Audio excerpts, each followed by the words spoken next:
Hi everyone, it's Graham again and welcome back to my channel. So as you can see, I'm out of bed, back in my usual filming location, and I'm so glad. My back is so much better. I'm still in a little bit of pain with it, it still twinges every now and again, but pain relief and being out of bed, it's really helping. But yeah, anyway, let's get on with what I'm doing in this video. So I'm here today to unbox my Chronicle book box November box. That was a lot of the word box, but anyway, let's get into it. I did know what the book was for November, but I have promptly forgotten, so I will be semi-surprised along with you. So yeah, let's dive in. So as always, I have not peeked, like I've just said. I did know what it was and I've forgotten, and then that's fallen out. I think it was just an advertisement card. I don't think it was important. So yeah, there we go. I'm gonna rip in.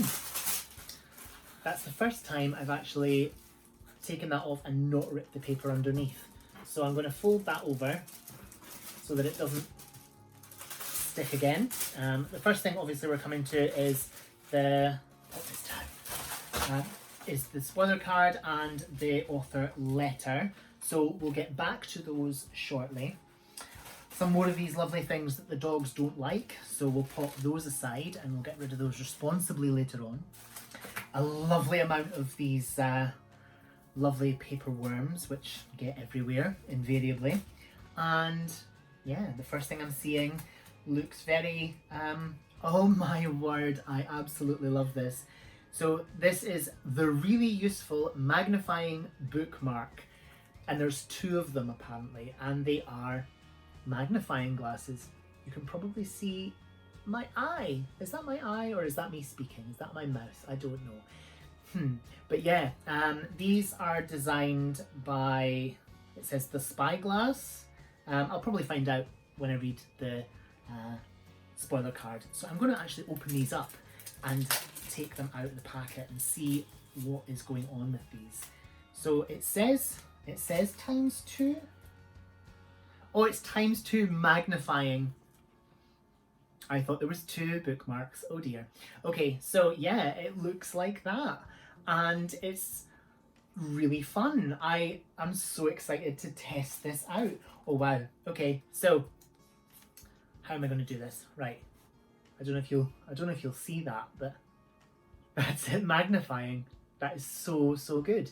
This would come in really handy for like my husband, because he is registered as partially sighted. So yeah, I'm really excited about this. I'll put that aside and we'll get to the next thing that I see. So it's like a little thing, circular thing that's wrapped up in blue paper. Let's have a look and see. Okay, so it's like a little you see but you do not observe, Sherlock. So it's like a little sort of compact mirror. You're seeing my background there, or my foreground, or whatever. I'm not sure what I can see anyway. Oh, it's me filming me with a mirror. But that is really cool. And on the back it says you see but you do not observe, and that's a quote from Sherlock Holmes. So we'll put that aside. We'll get more information on it from the spoiler card. And then the next thing that I'm seeing is the book. And this month it's come in a lovely red, just making sure that there's no paper worms, a lovely red cotton bag. I completely forgot how to speak then. I'll put this on the floor along with that paper worm there, and we will get into the book. And the book is Dust Off the Bones by Paul Howarth, or Howarth? Howarth, I think. And this is by the author of Only Killers and Thieves. Terrific, highly recommended.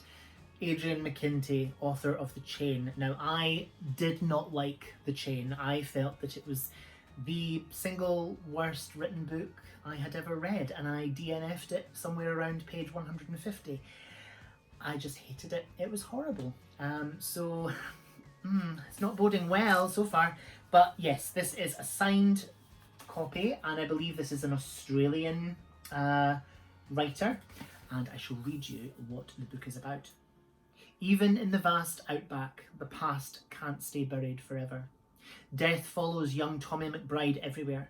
5 years ago, his family was murdered, and now a freak accident sends him fleeing into the wilderness of the Australian outback, with a man lying dead in his wake. But Tommy is haunted by even worse.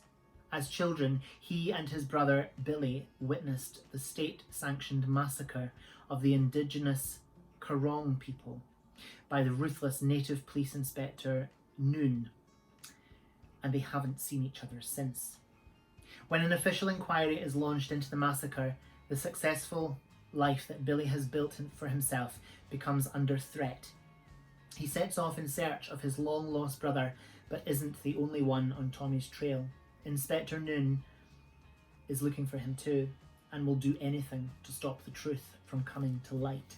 Now that sounds amazing, and I can't wait to get to this actually. I've not read a lot of Australian fiction. I think the last thing that I read that was Australian was called the Into the Wreck. I'll pop it down on the screen below. It was a really incredible book, recommended to me by Simon Savage. He read it, loved it, and I loved it too. It was brilliant. But this sounds really, really good, and it also looks very sort of dark and mysterious. And that's the back. What's the end papers like? Just like a nice sort of dark green colour. Yeah, so let's get to the spoiler card and the author letter. So, spoiler card here. Welcome to the November 2021 monthly My Chronicle book box. There are spoilers ahead. It's up to you if you read this before you unpack. I am delighted to be sharing with you a signed first edition of Dust Off the Bones by Paul Howarth. Paul is a British Australian who vividly brings to life the vast outback of colonial Australia in this novel.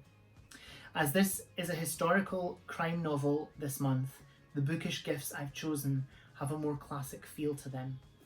The pocket mirror, so that's this lovely little thing here. See if I can get me on the screen on the phone. I don't know what I'm seeing there, but yeah. The pocket mirror celebrates another crime fiction character from the late 19th century, the enduring Sherlock Holmes. I love these mirrors as they are not only stylish, but generously sized enough to be genuinely useful. Yes, I can see my face. These are exclusive to this box and you won't find them anywhere else. I'm not sure what use I'm going to have for a compact mirror, but I'll find a use. Looking at myself, maybe? I have also included the magnifying bookmark, as any 19th century sleuth would not have been without their magnifying spyglass. So that's this gorgeous thing here, which I think is just so clever and I can't wait to use. And it will help keep your place, assuming of course you can put this hard as diamonds book down once you start it. Check out our Christmas shop for thoughtful bookish gifts for yourself or loved ones. Remember, subscribers automatically receive a discount on gift purchases. I will pop the website for my Chronicle book box down below, so if anybody wants to get something for their Christmas or a gift of a subscription for a loved one, then they can find that there. I hope you enjoy this reading gift box. I look forward to hearing your thoughts and seeing your photos on social media. Hashtag my Chronicle book box. And then the next thing is the spoiler for next month's book, and I will not read you that because I don't want to spoil you for it. So, author letter. Dear my Chronicle book box readers, they call Australia the lucky country, and boy is it. Spectacular beaches, incredible landscapes, minerals for mining, good soil for farming, space for grazing, a laid-back outdoors lifestyle, and some of the most livable cities in the world. But it hasn't always been that way. During the 19th century and the early years of British colonisation, Australia was a far cry from the country we know today. In fact, it had many parallels with the American West, gold rushes and gunslingers.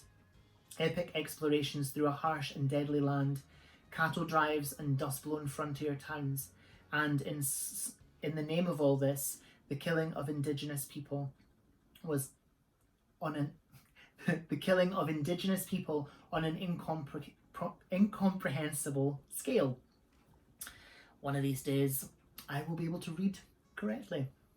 Yet this Australian version of the Wild West is far less than its fabled cousin, and has certainly featured less prominently in fiction or on film, despite being just as rich and singular, particularly given its setting, the vast, unknowable outback, hundreds of thousands of square miles of empty country that, try as they might, British settlers found impossible to tame.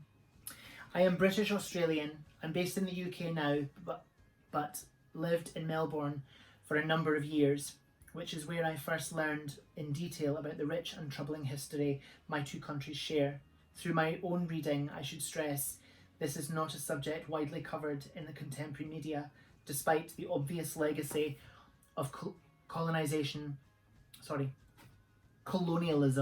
still being felt today. In the course of this reading, I also came across a reference to the Queensland Native Police, an official branch of colonial law enforcement that patrolled the 19th century frontier, operating on the borderlands of white settlement and dispersing, i.e. killing, Indigenous Australians however and whenever they saw fit. Each patrol was led by a white officer commanding roughly half a dozen Indigenous troopers, often recruited from faraway lands. They were stationed at barracks, were well armed and well funded, and, in theory at least, subject to operational rules.